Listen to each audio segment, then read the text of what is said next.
and in terms of the homeschool, we want to be sure that those homeschooling options are definitely available, including for parents who don't have means. In the public school system, there's needs for independent study, and I will actually defer to my joint author, Senator Allen, to particularly address that. But we can. In addition, I think there was some concern that in terms of additional vaccines. Now, the Department of Public Health has actually never added a vaccine without going through the legislature, but certainly we are open to discussions about that. Actually, expressed that even in the Health Committee that might be something that certainly we have to talk about. Probably we were thinking that that discussion probably more likely take place as we're approaching judiciary. In terms of, this is because it's triple referred and it's going to another committee. It is important that in terms of timing, in terms of being able to do that here, is constrained. I do want to just also very clearly. I mean, Senator Huff, you brought up a few things that I just want to touch on because you mentioned Ebola. And Senator Pan, we really, I mean, let's just stick with the bill, sure. And because the timing is okay. Well, let me just then also touch on what Senator Block said about trying to quantify the impact. Back in 1991, there was an outbreak in Philadelphia. I was actually in Philadelphia at the time. There were a couple of churches where they actually had their own school that they didn't believe in immunizations. That outbreak, in fact, it involved over 900 cases, measles, and 9 children died. But the thing to keep in mind is you probably first think, well, maybe those are all just people who lived in the church, who were in that church and went to those schools.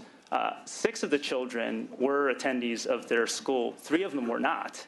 Because what happened is the children and the families didn't just stay in the church and didn't stay in their school. They went out into the community. And approximately half the cases of the measles were not members of the church who didn't believe in immunizations. Because what happens is you now have an outbreak that's feeding on itself, and then people go out into the community and interact.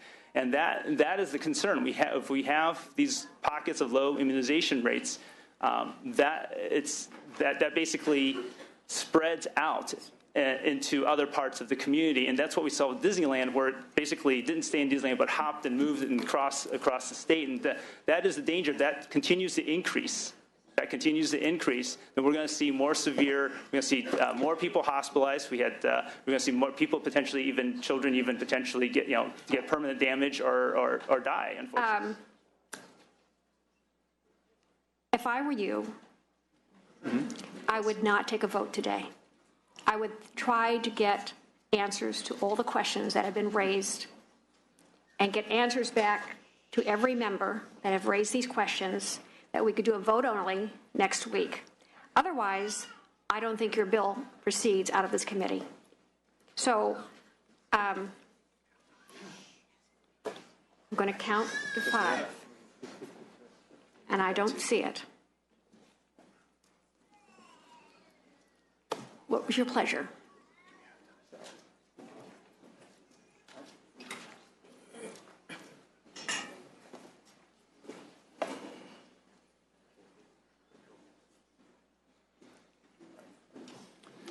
So at the pleasure of the chair, I would accept your offer that if we can have it vote only. Vote only. Vote only. Vote only. But I hope that we can have get these issues settled. We are committed to address these next Wednesday. Issues. Vote yes. only. Vote only. Yes. Thank you very much for your time.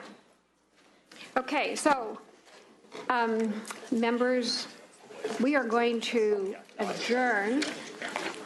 I'm sorry. We're going to recess now and reconvene. Can we do this at 1:15, Sergeant, if I give you a half hour? Where are they? Yes. Where's Michael? Okay. And reconvene at 1:15 in room 2040, because the sergeants need to set up, and hopefully you will all show up, members, so that we can proceed with the rest of the bills on our agenda. And for members and staff, there is lunch out here in the hallway. Thank you.